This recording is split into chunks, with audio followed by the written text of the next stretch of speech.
muito boa noite. Sexta-feira à noite, sejam todos muito bem-vindos. Boa noite, Mauro. Boa noite, Mariana. Boa noite para você de casa. Sexta-feira, olha que delícia.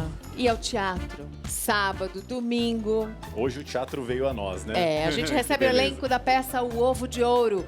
O grande ator Sérgio Manberti é o protagonista dessa peça que fala sobre as experiências traumáticas do nazismo. O Leonardo Midiorin, também ator, e o Lucas Pape, que é o autor e também trabalha na peça, conversam com a gente também. E vamos ter música hoje também, quer dizer, hoje Oba! tem show completo aqui. Programa cultural. Daqui a pouquinho, o Léo Von, que é filho do príncipe Rony Von, vai tocar aqui pra gente o trabalho mais recente dele. A gente começa então com teatro, certo? Teatro, vamos lá?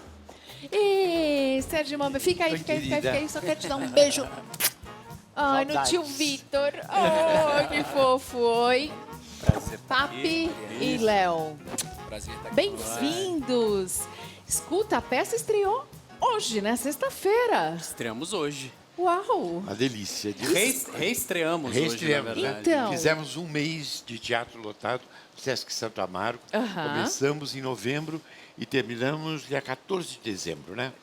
14 ou 15 de dezembro, 15 de acho. dezembro. É. E a temporada no Sesc serve como termômetro para depois ir para outros teatros? Olha, foi uma temporada lotada, né? Que legal. Então, eu acho que é um termômetro bom. Mas, certamente, o teatro é longe lá, né? E a gente achou que a gente tinha um público, o Sesc tem sempre um público cativo e tal. Mas foi considerado o melhor, se não um dos melhores, uma das melhores temporadas lá no Sesc Santo Amaro, que é um belíssimo teatro, né? Por falar disso. E foi muito bacana porque a crítica também nos acolheu muito bem, né? E o público nos acolheu muito bem. Não, porque, olha, geralmente as pessoas procuram o teatro para desanuviar. Aí vai ver uma peça sobre nazismo, eu falo, meu Deus, vou sair chorando, e agora? Vocês sentiram que tipo de resposta do público? É muito pesada a peça? Sai todo mundo meio baqueado assim, Papi? Como é? Então, eu acho que desde o momento que a gente teve a ideia de escrever o texto, há quase 6 anos atrás, quando eu tive a ideia de escrever o texto. Quantos anos você tem agora? Agora eu tô com 27, eu escrevi com 21. É um jovem autor, né? Podemos chamar assim. Coroa. Para, Serginho. Mas acho que desde quando eu tive essa ideia de fazer a peça, eu sabia que a gente estava falando de um tema difícil, que era uma Isso. ferida difícil de tocar. Mas eu acho que, acima de tudo, antes do ser fácil ou ser difícil, acho que existe uma questão da necessidade dessa história ser revivida e rememorada a cada instante. Às vezes a gente passa anos sem pensar no que a humanidade fez, e acho que o Holocausto, o nazismo, talvez seja o período mais triste da nossa história recente. Você é judeu? Não sou judeu, Não. eu sou de uma família que é húngara, que não judia, que fugiu da guerra.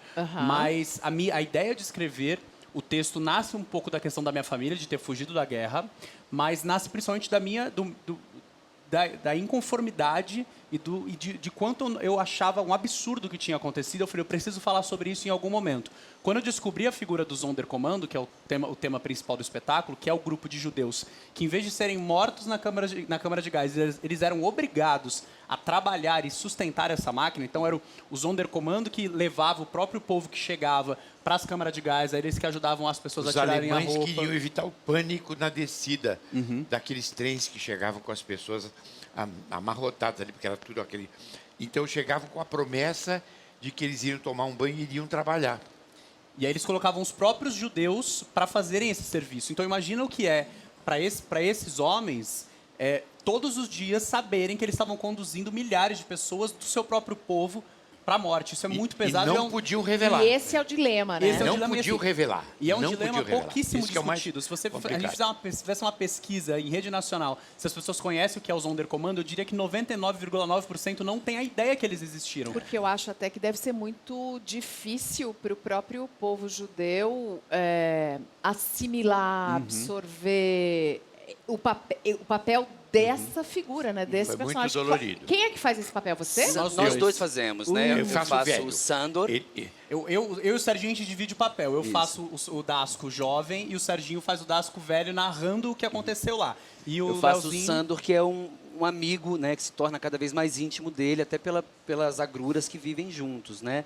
O Sandor, meu personagem, por ter aí uma Também era Sonderkommando, né? Sonderkommando, exatamente. Como ele tem uma capacidade física, né, mais plena, ele é colocado para ajudar. E isso que ele conta é assim, eles tinham que colocar as pessoas, né, seus parentes, muitas vezes, para esse banho, né, passarem por essa questão da morte dessas pessoas, tirarem os corpos, colocar os corpos no forno, crematório, no crematório, né, fazer todo esse procedimento. O meu personagem, ele não se conforma com isso desde o primeiro momento, né? Então eu vejo que a peça ela é um tema duro, difícil, mas que ao mesmo tempo trata de muita esperança. Tem símbolos muito bonitos no espetáculo, né? Existe uma história de amizade, existe uma história de amor, existe toda essa memória, essa esperança de que a vida seja melhor num futuro.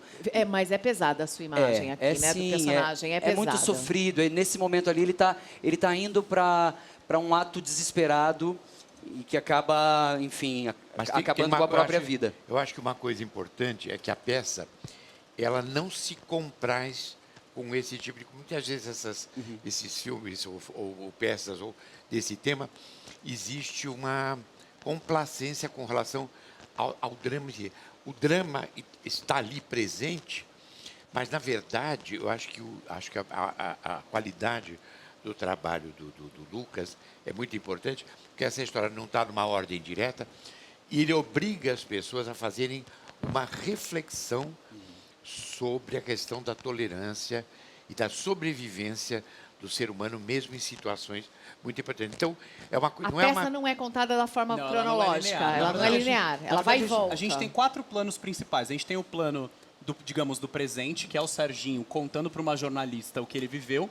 E dentro do passado, a gente trabalha a peça em 3 situações principais. Então, é a relação do Dasco com esse melhor amigo Sandor, que quer fugir do campo de concentração.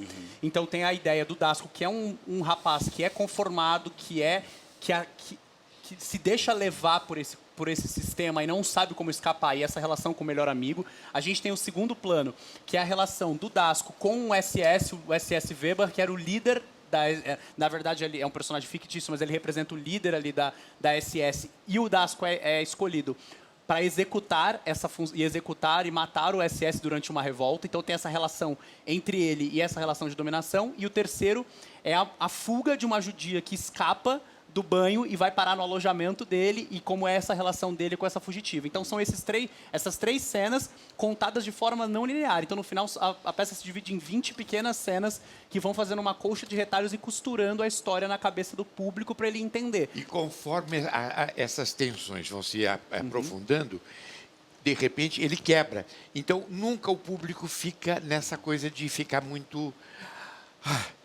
Claro que tem um suspense, né? Tem um ficar na beira da cadeira ali. E uma reflexão sobre... A gente teve agora, né, no domingo, que passou agora, a gente teve, porque está sendo comemorado, ou melhor, a memória os 75 dos 75 anos do Sim. Holocausto. Nós tivemos uma cerimônia na sinagoga da CIP aqui, que foi comovente, que nós vimos sobreviventes, inclusive. E que, aliás, eu recebi uma homenagem maravilhosa pelos papéis de judeus que eu tenho interpretado. Eu fiz o Otto Frank, fiz os 5 anos o Sr. Green, né? E agora esse personagem. E eles plantaram 5 árvores no bosque do Brasil, Indaim, Bosque Brasil Indaim. Então, eu tô lá entre os homenageados, como o Schindler, como Araci Guimarães Rosa. Gente, olha, foi tão comovente. E a gente falou que os judeus justamente sobreviveram porque eles preservaram a sua cultura. Sérgio, entendeu? Diga. como foi que esse texto chegou até você e qual foi a tua principal motivação para aceitar fazer esse papel e fazer esse espetáculo? Olha, eu já tinha pensado em fazer... Eu estou escrevendo meu livro autobiográfico, que eu vou lançar agora na Flip, pelas edições Sesc. Então, eu estava nesse processo. Estava com uma questão de doença na família, que terminou em morte e tal. Então, eu estava muito... Eu falei assim, não quero nenhum compromisso. Mas aí o Ricardo Grasson, o Grasson é o diretor, ele simplesmente me fez esse convite, ele mandou o texto. E aí eu sempre olho. Aí eu me apaixonei pelo texto e resolvi fazer. Eu falei, não quero fazer nada, agora não posso. Com um livro, com um caso de doença na família, não dá mesmo para se dedicar a alguma Mas outra eu coisa. aceitei porque, em primeiro lugar, quando eu vi que o Lucas era tão jovem e tinha escrito um texto com essa densidade, e aí nos conhecemos e queria interpretar, e o Ricardo também foi muito sedutor na proposta, porque ele apresentou uma belíssima ficha técnica, tinha um elenco lindo, com gente muito jovem. Eu adoro trabalhar com gente jovem, porque a gente troca tantas experiências, aprende tanto com eles também. Eu acho que é uma troca muito bonita que a gente faz. E aí eu acabei... E como esse tema... Eu fui casado com uma mulher judia. Meus filhos, na verdade, são judeus, né? E... embora não sejam religiosos assim praticantes e tudo, mas a questão nem é essa. A questão é o seguinte, é que toda essa questão da resistência do ser humano, dessa sobrevivência, e principalmente a partir do viés da cultura, porque é justamente a importância, você viu a repercussão que teve esse senhor que foi demitido aí do Ministério da Cultura por causa dessa manifestação que ele fez, que se reportou ao Goebbels, Ao né? som de Wagner, então, uma coisa... ao som de Wagner, é uma coisa terrível. Então, a gente não pode, né? A cultura está muito maltratada nesse momento, né? E a gente... Se a Regina Duarte aceitar, finalmente aceitar, isso dá uma esperança, um alento maior para a classe artística, por ela ser uma atriz tão... Eu vou ser muito franco. Com toda a consideração e o respeito que eu tenho pela Regina, eu fui 12 anos no Ministério da Cultura. A complexidade do Ministério da Cultura é muito grande. E o Ministério da Cultura não existe, em primeiro lugar, não tem verba. Então, eu tenho a impressão que a Regina está imbuída de um espírito de poder fazer alguma coisa. Espero que ela faça, entendeu? Espero que ela consiga. Mas eu temo muito porque a Regina tem um nome, tem uma história, né? Então, eu conheço a Regina desde 14 anos. Entendeu? Então, trabalhamos juntos muitas vezes e tudo, e tem uma relação afetiva também com ela e tudo, mas eu fico muito temeroso porque há uma expectativa grande e a gente sabe que as dificuldades são muito grandes porque, em primeiro lugar, não tem recursos, né? O Ministério foi muito desmontado já no governo Temer, entendeu? Em suma, é uma expectativa que, vamos dizer, está paralisando, de uma certa maneira, muitas vezes, alguns processos da cultura, particularmente o audiovisual, o teatro. Nós, inclusive, fazemos, né, uma leitura de um manifesto pedindo justamente que se respeite a liberdade de expressão. Quem lê é o Lucas, e que fala isso no final do espetáculo, e a plateia acolhe muito bem. Então, é um momento vamos dizer, de muita reflexão, de muita resistência.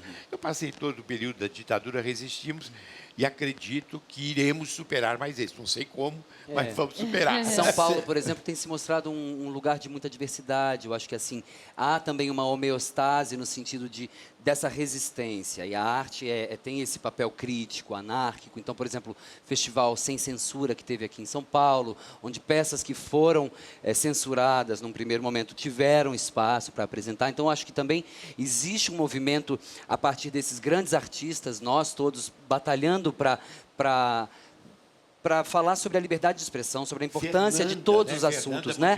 Tem se manifestado o público claramente. deve optar se concorda ou não, se quer assistir ou não, mas nós precisamos ter a liberdade, nós todos profissionais, falar sobre o que a gente quiser. de falar as sobre aquilo. próprias políticas públicas, municipais, estaduais, Isso. também podem ser Isso. uma fonte de Mas é muito recursos e uma importante que a fonte gente de esteja estímulo. em atividade, né? Falando, O Youssef comunicando, está fazendo divulgando. agora, né, uma semana uma temporada agora das peças que foram proibidas, né? Isso. Durante esses Isso, governos o Alê. ultimamente.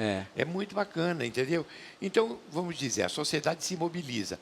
Ontem, vamos dizer, eu tive conversando com vários amigos, tem várias reuniões que estão sendo feitas no sentido de que a gente se organize para estar preparado para enfrentar esse novo momento, né? Sim. Mas, durante a cerimônia que houve lá na sinagoga, quando se falou nessa resistência cultural, e aí a comunidade judaica é uma comunidade que tem um respeito muito grande pela cultura, até porque os judeus sobreviveram justamente porque não abriram mão da sua tradição e da sua cultura. Isso é a coisa mais... Quando a gente viu lá aquelas figuras, que vários sobreviventes estavam lá, então, e muita gente se perguntando como é que essas pessoas resistiram. É a cultura que dá esse traço identitário. E aí a importância de estar nesse espetáculo, né? Eu, quando recebi o convite, por exemplo, é um tema que eu sempre tive muita resistência. Um tema duro, um tema difícil. Pesado, né? Pesado. Mas eu olhei para isso e, primeiro, assim, por esse elenco, por esse mestre, por estar junto deles, e olhar para isso e falar assim, a importância que tem o artista se manifestar, da gente fazer um espetáculo como esse, no momento que a gente fala até sobre Terceira Guerra Mundial, uma possibilidade, né, que, enfim... É complicado. Olha, a gente lembrar. pede umas perguntas pelo Twitter para as pessoas sim. acompanharem e poderem participar também aqui da nossa entrevista. O Max diz o seguinte, que teve a honra de ter o Sérgio Mamberti como cliente numa loja de roupas em Brasília, e diz o seguinte... Pense num senhor amável, generoso e humilde. Mande um abraço para ele. Eu não vou Beijo, perder Max. essa entrevista. Serginho. A Obrigado, Camila Max. quer saber do Léo. Ai, como ele é lindo. Ele prefere fazer novela ou teatro? Olha, eu acho que é importante a gente buscar grandes personagens, grandes temas. Eu amo o estúdio, o universo da televisão. Cresci no teatro, é lá que eu espero morrer e viver antes disso. Eu amo a interpretação, amo a arte. Então, assim, respondendo essa pergunta sobre o que é mais gostoso de fazer, cada processo tem o seu tempo, tem as suas características, mas a gente está sempre em busca de um grande personagem, de um grande tema, né? de atravessar essa distância e nos aproximarmos do público, das pessoas, da alma. Eu acho que assim, a minha vontade é sempre tocar a alma das pessoas, né? Assim como a plateia nos toca, como o público chega para nós artistas e nos toca. Então eu acho que isso é uma coisa que transcende até. O João quer saber do Mamberti se ele tem saudades do Castelo Rá-Tim-Bum. Raios e trovões. Adoro o Castelo Rá-Tim-Bum. Tenho muitas saudades. Nós E todos. todo mundo me lembra, então ele convive comigo. É um alter ego, entendeu? É uma loucura. O Dr. Vitor, para mim, tem esse papel, essa dimensão humana extraordinária. O Castelo tem justamente essa mensagem de amor, de paz e principalmente também da diversidade cultural, né? Eu acho que o que o Dr. Vitor e a Morgana trabalharam dentro do contexto do Castelo com o Nino, e em contraponto com o Dr. Abobrinha, né? Que é justamente a contraposição, e com aquele universo extraordinário de personagens, eu acho que foi uma coisa inesquecível. Se E voltasse certamente o programa, o senhor faria de novo o papel? eu estou fazendo o tempo inteiro. Porque eu vou dizer uma coisa, eu já fiz tanta coisa na minha vida, mas, olha, fiz novelas na Globo. A Globo tem uma repercussão massiva, né? Mas o que as pessoas... Claro que tem pessoas que falam, Eugênio, do Vale Tudo, mas na rua ai, que emoção, eu estou diante do Dr. Vitor, você fez parte da minha vida e da minha infância. De onde vem o nome da peça, O Ovo de Ouro? Bem, na verdade... Você vai contar, vai dar o spoiler? ou Não, eu não? posso falar que assim, na verdade, o que aconteceu? Quando os judeus eram tirados das suas residências ou dos guetos em que eles estavam confinados e eram levados para os campos de extermínio, eles tentavam, de alguma maneira, se agarrar a alguma coisa que eles poderiam ter. Guardar alguma coisa de valor. Que o lembrasse da vida que ele acabou que ele estava perdendo ali. Mesmo que eles não soubessem exatamente para onde eles estavam indo, o que ia acontecer, eles queriam segurar algo que o lembrasse da sua história, das suas conquistas. Então, muitas dessas coisas eram moedas, joias e etc. E, em alguns casos, eles acabavam engolindo essas moedas, essas joias, e depois tinham que, literalmente, através das fezes, botar essa joia e, a cada inspeção, fazer esse processo. E o Dasco e o Sandor, que são os personagens dessa peça, eles acabam fazendo isso com 2 moedas de ouro. Sabe que me lembrou? No filme Pulp Fiction, o Quentin Tarantino conta essa história numa das Dos diálogos, histórias, né? Com o pai do personagem do Bruce Willis. Ah, é verdade. com um relógio. É verdade. Aí chega um amigo do pai e fala: seu pai guardou esse relógio, ele foi feito prisioneiro, ele escondeu esse relógio. Ele conta pro Bruce Willis. E me lembrou isso agora. Não, mas isso era realmente comum. E aí o Sandor e o Dasco, eles acabam apelidando essa moeda de ovo de ouro por esse processo de ter que engolir e botar sempre. Então, tem quase uma brincadeirinha entre os dois, mas que carrega uma tristeza, né, dentro a situação até que ponto o ser humano é levado ao limite da sua dignidade para sustentar algo, um fiapo de vida, um fiapo de conquista. E acho que só completando o que o Léo falou, a questão de como o público sai do espetáculo, então a gente percebe que o público sai, sim, muito tocado. É uma peça, assim, eu já escrevi alguns espetáculos, já estreiei a maioria deles. E as peças minhas têm geralmente um apelo emocional forte, mas igual o Ovo, de que as pessoas com 20 minutos de peça, a gente já sente a galera fungar na plateia e ficar por 1 hora sem parar e até o final, assim, você vê a Que bom! catarse Vá ao emocional. teatro e chore muito! Mas é um choro, mas é isso chorar. que a gente fala, não é um choro de... claro que tem a tristeza inerente, mas não é um choro dolorido de meu Deus, não, mas é um choro de você, e é um choro É um de choro reflexão. de emoção até que mesmo, é ponto pura a gente... E emoção. eu percebo que no final, a forma como o espetáculo é conduzido, o final tem um final de esperança, porque é uma mensagem que tá lá em 1940, mas ele tá aqui. E o espetáculo, ele tá do jeito que você imaginou quando você escreveu? Nossa, eu nem sei... Diretor! Olha só, eu não... É engraçado. Ricardo tá ali, ó.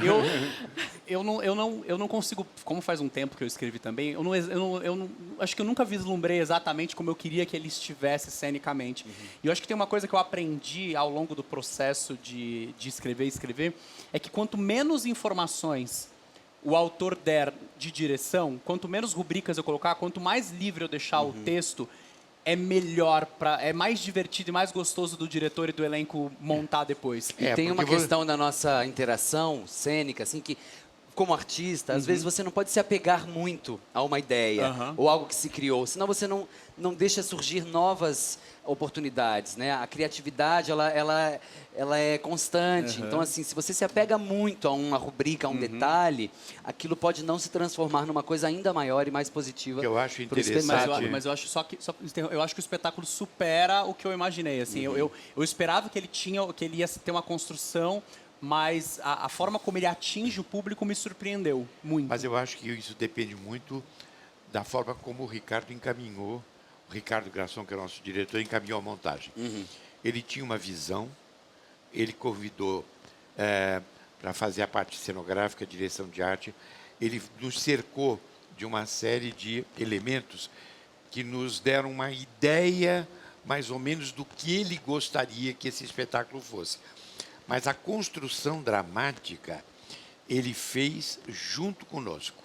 Então, todo o processo de criação dos personagens foi inteiramente feito a partir de uma construção, a partir da experiência de cada um, a partir da proposta de cada um com relação aos seus personagens e do encontro, porque a gente, muitas vezes, quando você está criando um personagem, você passa a ter uma ideia.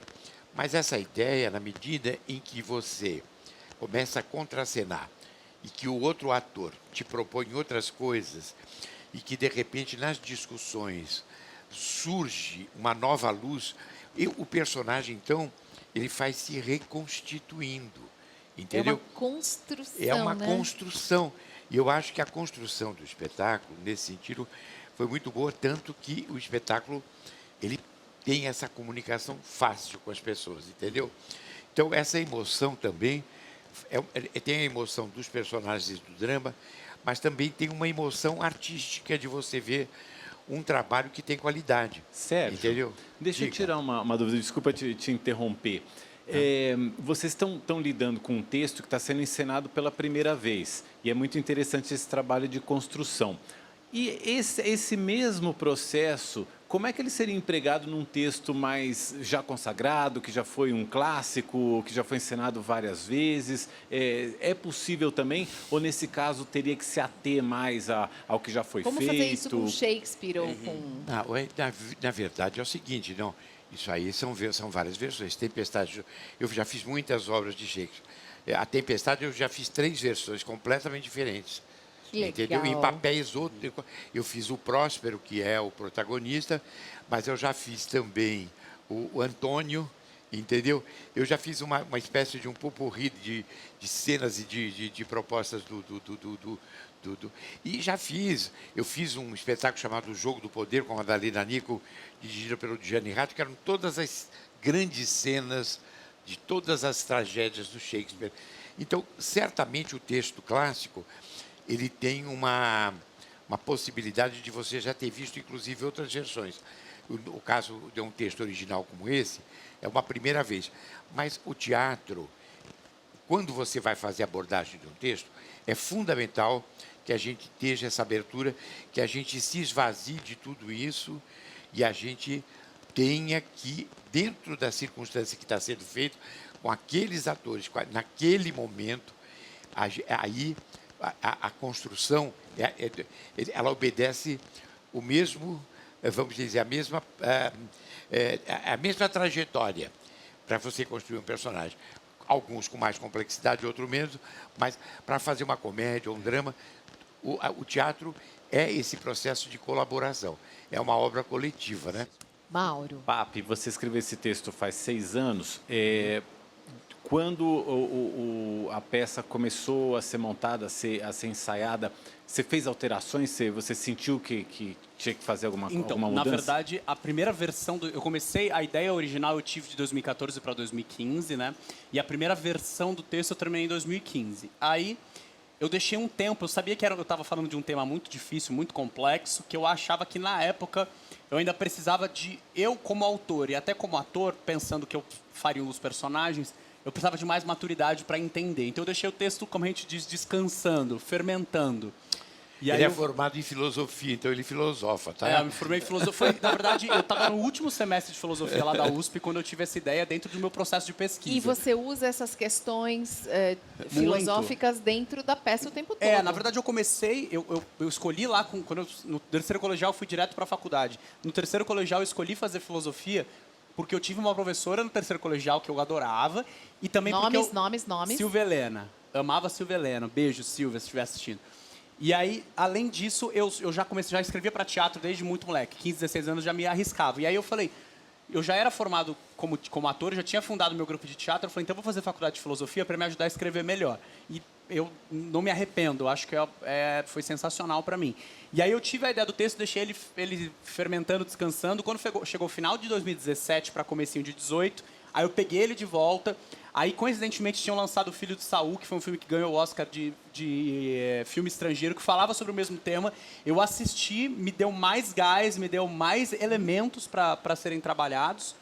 E aí eu fiz algumas alterações, não muitas, menos do que eu achei que faria, inclusive, mas dei uma limpada em algumas coisas. E aí foi quando eu enviei o texto para o Ricardo, para o diretor.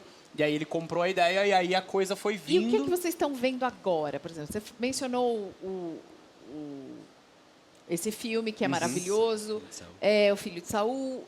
Mas o que vocês estão vendo agora? Eu fiquei impressionado com o Coringa. Coringa. A performance, né, do ator e tudo mais. Assim, os filmes surgindo agora com muito impacto. As séries, elas estão cada vez mais presentes. Alguma né, que você recomende? Temas.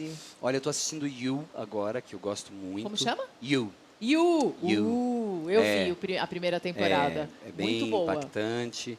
E, enfim, tenho buscado os filmes agora que estão para o Oscar também, para me atualizar. É difícil acompanhar, né? Quando tá com muita peça. Eu sou muito cinéfilo, eu vejo muito cinema. Sim. Eu vi agora, recentemente, o 1917, eu vi também. que é uma experiência extraordinária, porque é em tempo real que o diretor, praticamente numa tomada só, ele faz.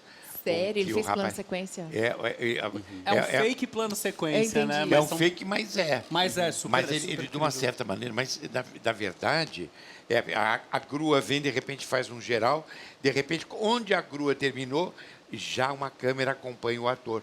Então, a sensação que você tem... É que é uma câmera só. E para o ator também é muito importante, porque é quase o tempo de teatro mesmo, que é onde tudo acontece na mesma hora, entendeu? E é muito bonito, e é um tema muito humanista também.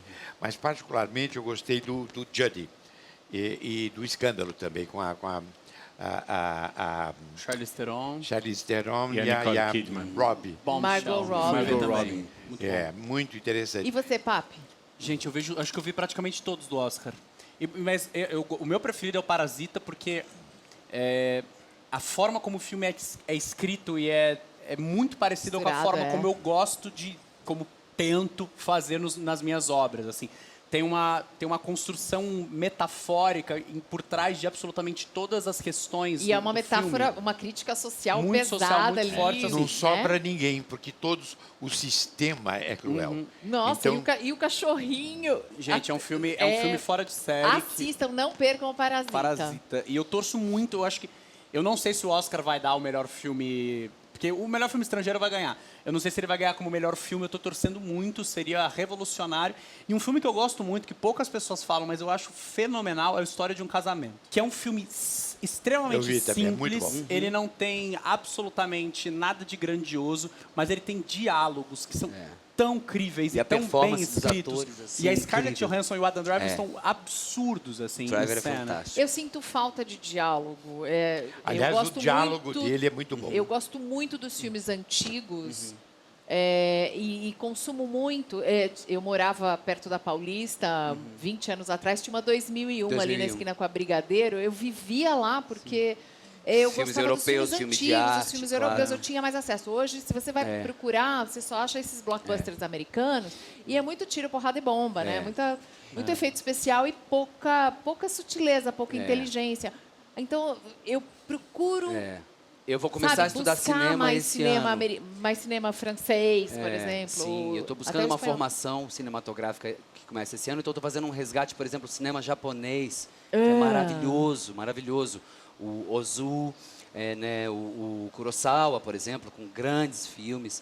E tem um filme também chamado... E você formado em psicologia, Eu deve sou. ter mais interesse também por essa Tenho por muita essas vontade questões, de me né? especializar com a coisa da imagem e da narrativa. Vou chamar o Lucas para escrever, né, os grandes atores Sabia que foi aqui. um japonês que inventou o personagem que depois deu origem e o Walt Disney se inspirou o do Rei Leão? É mesmo? É, Olha, eu não sabia disso. é incrível. Não, mas temos cinemas. E tem um cinema, filme agora que eu vi recentemente, chama Errado Antes, Certo Agora. Errado Antes, Certo Agora. Que é maravilhoso, é um filme que tem ele faz a mesma narrativa. Então, assim, ele conta algumas cenas, a história de um diretor de cinema que vai dar mas uma... de qual nacionalidade? Ele é japonês também. Então ele vai dar uma palestra numa cidade, conhece uma moça, eles passam por algumas situações onde ele não fala, não expressa algumas coisas. Depois o filme conta as mesmas cenas, que são outras cenas gravadas, mas mesmo contexto, mesma situação, em que ele fala, ele expressa algumas coisas, ele expressa o amor dele, ele verbaliza algumas coisas. E o final, sutilmente, é muito diferente uma coisa da outra. Esse cara tem assim, Su Sang, o nome dele.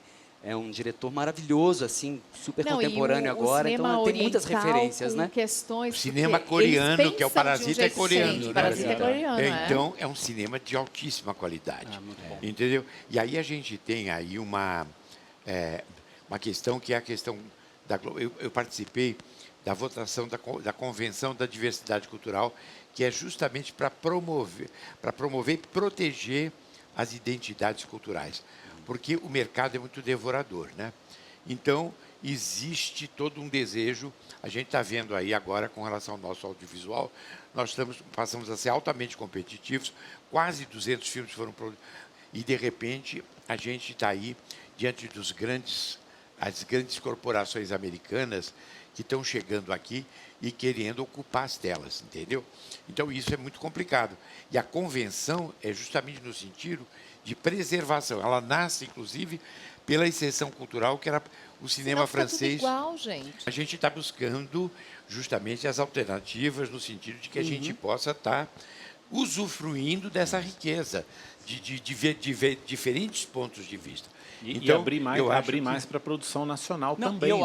acho que assim, a gente viu evidente. agora a gente viu o Paulo Gustavo agora que está batendo 10 milhões, vai a maior bilheteria em números e daqui a pouco vai bater também, acho que em público, com Minha Mãe é uma Peça 3, que é um filme mais pipocão, é um filme mais pra massa, mas que ainda que exista, acho que da classe possa haver uma resistência, Não. eu acho que ele tem uma Resistência importância. não, gente. Lógico. Os Trapalhões eram a maior, depois era Xuxa Mas assim, e os eu acho que Trapalhões. tem, mas, assim, não tem problema nenhum. Mas eu acho que ele tem... Xuxa, né? A Mas, Xuxa também fez Mas eu acho que cinema. tem uma importância de você ver um filme nacional que está aí há 4, 5, É 6 isso, semanas viva se Paulo mantendo Gustavo. com 10 horários, Tanto entendeu? que eu possa assistir o Pagador de Promessas se eu quiser. Exatamente. Que eu Exatamente. tenha onde ver. Mas eu a acho gente, que a ele gente como- não pode esquecer o seguinte, que nos anos 80, o que eles chamavam, passou a se falar de porno chanchada, Aham. que era o pessoal da Boca aqui, destemidos produtores da Boca, entendeu? Que fizeram uma cinematografia muito popular, muito divertida, um pouco com temas eróticos e tudo, mas que mantiveram uma audiência e uma permanência do cinema brasileiro na tela importantíssima, entendeu? É claro que o Olho Mágico do Amor, o Zé Antônio Garcia, ele tinha acabado de se formar na USP, ECA, e ele foi para falar com um produtor e ele falou assim, nós vamos fazer um tema erótico, só que incorporado numa linguagem mais artística, que foi o Olho Mágico do Amor que eu fiz, a estreia da Carla Camurati como estrela de cinema. Em suma, na verdade, é através desse diálogo e não dessa coisa massiva que a gente constrói um processo realmente democrático. Eu acho que a definição de diversidade é você ter o respeito pelo outro. E eu acho que esse é o princípio democrático fundamental. Né? Aguardando ansiosamente a biografia do Sérgio Manberti para ouvir todas essas histórias. Imagina como que são os cafés Né? e os nossos ensaios, assim, no começo do processo. Você não atrapalha e ele escreveu o livro, hein? Eram 4 horas de ensaio, a gente reservava sempre 1 horinha só para ouvir as histórias do Serginho, que são Cada maravilhosas. história, cada nome que surge, cada situação, né, Serginho? Delícia. Muitas situações, porque é uma vivência muito grande. Desde a minha infância, eu vivi em Santos. Santos era uma cidade aberta para o mundo, né? Porto. Eu falei para eles que eu fui a Pagu, a grande Pagu. Com 14 anos, eu chamava ela de Patinha, era minha amiga de infância. Porque ela era minha Incrível. vizinha, entendeu? Então, eu sempre tive essa oportunidade. Meu pai trazia pessoas para um clube que ele dirigia. De repente, ele descobriu que a primeira atriz que ganhou o Oscar, que era Janet Gaynor, tinha comprado uma fazenda em Goiás, junto com a grande estrela da Broadway. Meu pai convida para o clube, eu tinha 14 anos, eu já falava inglês, aí eu já me enfiei na mesa lá, perguntando os detalhes de Hollywood na época, porque o marido dela fazia os figurinos da Greta Garbo. Então, essa coisa o fato de você ter 80 anos também e estar em vários cenários, porque eu conheci e trabalhei com atores como Jaime Costa, Rodolfo Maia, trabalhei com a Dercy, entendeu? Grande honra trabalhar com a Dercy, imagine. Raul Cortez, nossa, mas tanta aí gente trabalhei com maravilhosa. Cacilda A Becker, Cacilda Raul você Cortez, conheceu também. inúmeras peças. Então você vai contando histórias, vai colecionando essa longa trajetória. Isso sem falar dos compositores todos de música popular, cantores. Quando você terminar de escrever, você volta aqui? Já terminei, vai ser lançado. Vem aqui no lançamento, você vem. Venho. Edições Sesc vai ser lançado na Flip, Ótimo. junto com o livro da Fernanda Montenegro. Flip agora no meio do ano? Em Julho, julho, né? É, né? Lá, é. Ótimo. Já está convidado, Manberti. Eu venho. E você está convidado para ir ao cinema, está no Teatro Porto Seguro. Estamos no Teatro Porto Seguro, estreamos hoje, dia 31 de janeiro. E ficamos mês de temporada. um mês de temporada, ficamos até 1º de março. Sobre o Sesc Santo Amaro que a gente passou, fizemos um mês lá, e pegando o link com essa diversidade, a gente pôde ver ali todo aquela região em peso, Abraçando. comparecendo ao teatro. Então a gente acha que são só os grandes centros que têm esse público, esse teatro. Não, as pessoas querem acessar, elas querem assistir as coisas, elas compareceram, né, em peso para o nosso espetáculo. O Sesc Santo Amaro também, impecável. Todos na os na Sescs. receptividade. Danilo Miranda, no prédio. muito obrigado, viu, por Sim, tudo que você faz sim. pela cultura brasileira, Então o artista entendeu? tem que ir também. O artista tem que se mobilizar, se movimentar, Sai chegar até o desse eixo público. Avenida Paulista, vamos, gente. E aí a gente fala de diversidade, aí a gente fala de inclusão, né? Eu acho de que é debate. importante. E O de Ovo de outros Ouro, públicos, no teatro. Ovo de Ouro. Porto Seguro. Porto Seguro. Vão assistir a gente, vai ser E um no prazer. final do espetáculo a gente sempre estar lá para conversar um pouquinho dar um beijo. e dar Tira um beijo foto, é o nas que a gente vai pessoas. fazer agora. A gente vai tirar umas fotos e publicar no Instagram. Léo Fon. Olá, muito obrigado por me receber. Muito é um prazer estar aqui. receber você aqui. Para quem não sabe, ele é o filho do Rony Fon. Aí eu quero saber o seguinte, seu pai te incentivou ou te desestimulou a seguir a carreira de cantor? Desestimulou. Ah, eu imaginava. Não, foi assim, eu comecei há bastante tempo atrás. Eu comecei quando eu tinha 11 anos de idade com uma banda cover de Beatles. Aham. E até então era divertido, era bonitinho a criancinha cantando, a criancinha E tocando. cover de Beatles não tem erro, né? Cover de Beatles não tem erro. E Beatles é praticamente a minha religião. É a coisa que eu mais amo no mundo é Beatles. Eu sou doente por Beatles. E aí com a minha bandinha, criancinha, eu fui lá, fiz alguns shows, tocava e meu pai via como um hobby, né? Aí, quando chegou na época de escolher faculdade, na época de escolher carreira, eu quero ser músico, não tem jeito. De jeito nenhum! E aí foi aquela batalha, aquela luta. Você negociou um diploma? Negociei, eu fiz faculdade de propaganda e marketing. Depois que eu me formei, eu entreguei o diploma para ele e falei, muito obrigado, vou continuar na música. Vou continuar na música. Eu comecei o programa te apresentando como Léo Von. Aham. A Mariana terminou o bloco falando a gente Léo vai falar Von. Léo Léo Von. Von, E sim. aí, eu acho que uma é versão brasileira, outra é versão alemã, né? Na verdade, o Von, o sobrenome Von ou Von, é uma homenagem do meu pai à madrasta do meu avô, do pai do meu pai. Ela era Lindenberg von Schülgen. Então a família meio que adotou esse nome, apesar de nós não termos essa... Nós temos descendentes alemães, mas não o Lindenberg von Schülgen. E quando eles estavam fazendo escolhendo o nome artístico do meu pai nos anos 60, na época do João Araújo, eles sugeriu Von. E aí meu pai falou, mas Von não significa nada. Von o quê, né? Von trap? Não. Von de quê, né? De quê? De nada? Ele falou, de nada. Mas as pessoas não vão saber se é Von, se é Fon. Melhor ainda, quanto mais a gente confundir, melhor. Então, no Brasil, a gente fala Von. Na Alemanha, fala Fon. Aqui no Brasil, pode falar Von, pode falar Fon, tanto faz. Chamou o Léo, ele atende. Então tá tudo Essa certo. música é sua, né? Viva Essa o que vive música você. é minha. Eu fiz em parceria com o Rodrigo Koala e com o Digão Bessa, que são dois grandes compositores, também são da mesma gravadora que eu. O Koala, ele era do Heitin, que é uma banda de hardcore dos anos 2000, que fez o maior sucesso junto com o CPM 22, na época do Charlie Brown. E o cara é um grande compositor, um grande parceiro. E... Você morou fora do Brasil um tempo, né? Morei Onde você morou? 5 anos nos Estados Unidos. Eu voltei ano passado. Eu morei em Las Vegas, eu morei na Flórida um tempo e morei em Los Angeles. Nossa, só em lugar legal? Só lugar turístico, né?